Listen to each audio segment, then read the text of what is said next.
There's just so many people out there with a lack of something called intelligence. It just surprises the fuck out of me.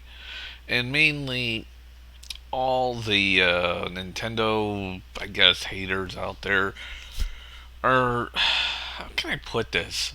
Dumber than dumb shit. I'm not making this video to bash on Nintendo or say or correct people. Oh no, I'm here to correct people, but it ain't gonna get out far enough for the bigwigs to understand how stupid they are and why Michael Pachter is a complete and dribbling idiot. I'm referring to everybody calling the Wii U the next Dreamcast. Okay, if the console fails, it still wouldn't be the next Dreamcast regardless. And there's a huge reason why it wouldn't be called the Dreamcast. You see, the Dreamcast has an interesting history. First of all, EA stopped supporting Dreamcast. And go ahead and look. There is no game from EA that came out for the fucking Dreamcast at all. And just to let you know, EA just released last of their notes that pretty much their entire library is going to um, the Wii U. So the Wii U is fully supported by EA, as well as Activision and other developers. In fact, the developers love the damn thing. Secondly, and this is going to get to all the people who are like, no man, the Wii's failed! The Wii was a complete failure! Well, you know what? The Wii didn't concentrate to you, so shut the fuck up. It sold well. And it doesn't matter who it sold well to.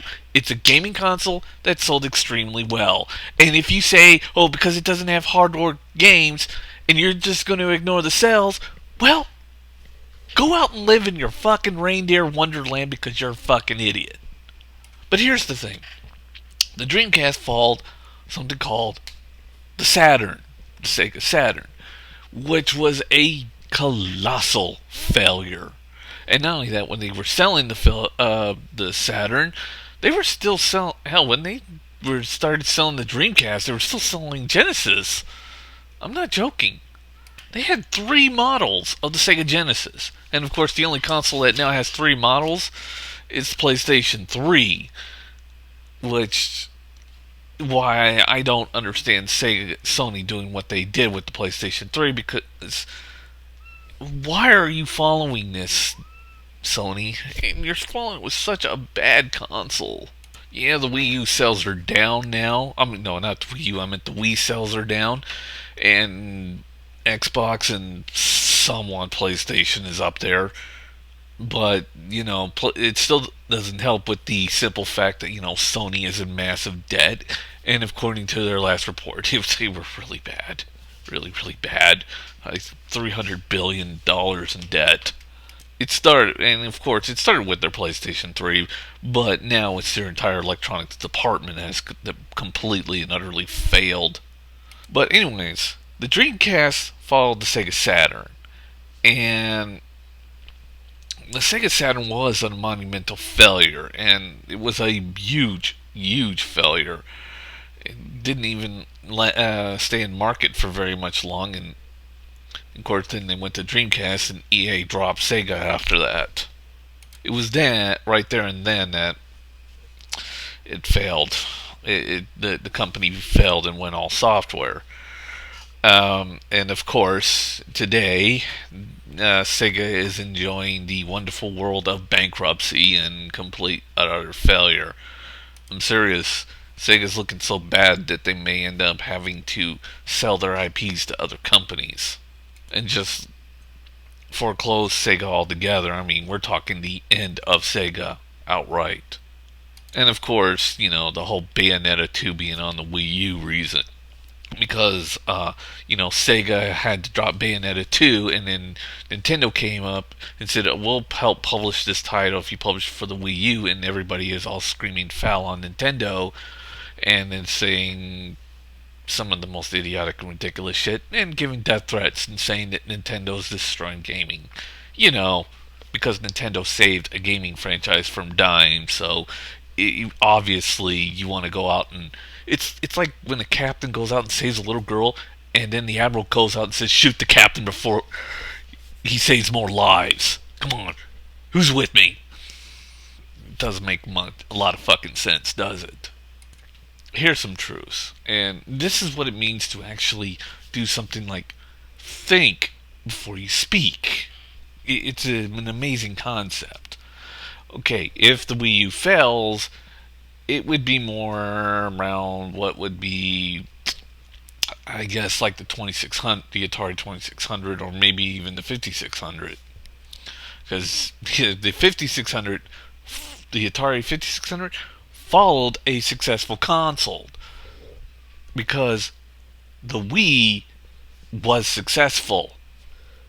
And if you don't like those facts, shut the fuck up. The Wii pretty much won the last generational wars. That was pretty much it. And the fact that they went after the old granny people won them the fucking war. And the fact that they went after the casual gamers won them the fucking war. Because not everything because the world does not hover around hardcore gamers. You do not see that in your everyday life. If it was true, you'd probably see child abuse being going skyrocketing and would be okay with the world because no one likes children. That's according to hardcore gamers. By the way, it was 52, not 56. But yeah, the Atari 5200. And the 5200 was a colossal failure. But it was a lot of reasons why it failed. Mainly because its controller was shit, and Atari took forever to come out with it. I'm not joking. The Atari 2600 came out in 1977, and the Atari 5200 came out in 1982. And of course, the great video game crash of 1983. And to those small groups of people that says, "Oh, the 5200 didn't fail," go to Wikipedia, look up the Atari 5200, and look at its entire gaming library. It is the smallest gaming library I've ever seen.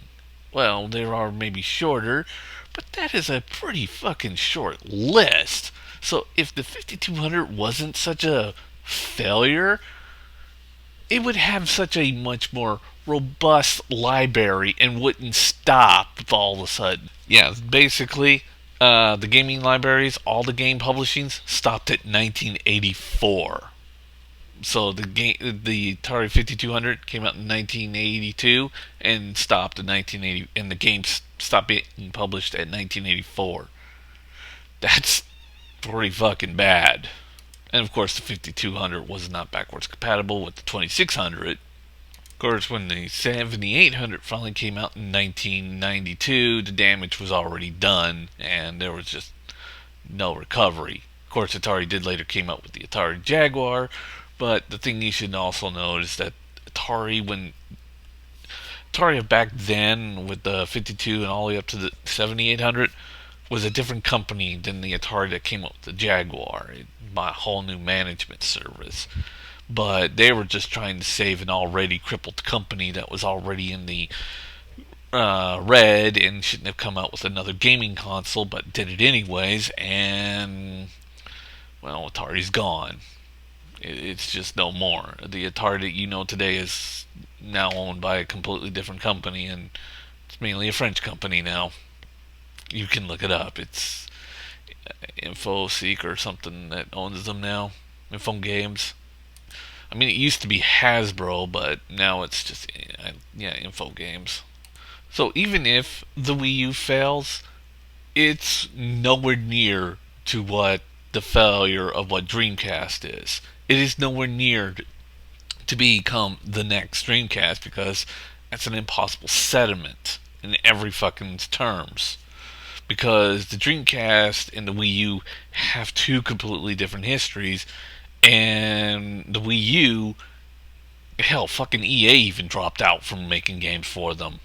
And right now, EA has even said that they're going to put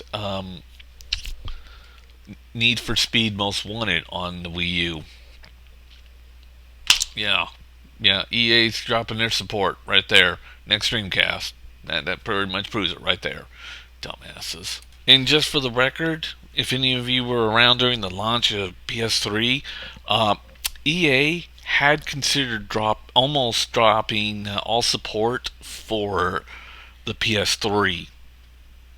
They weren't going to drop support for the Xbox 360, but they were going to drop it for PlayStation 3 because of how hard it is to develop for that system.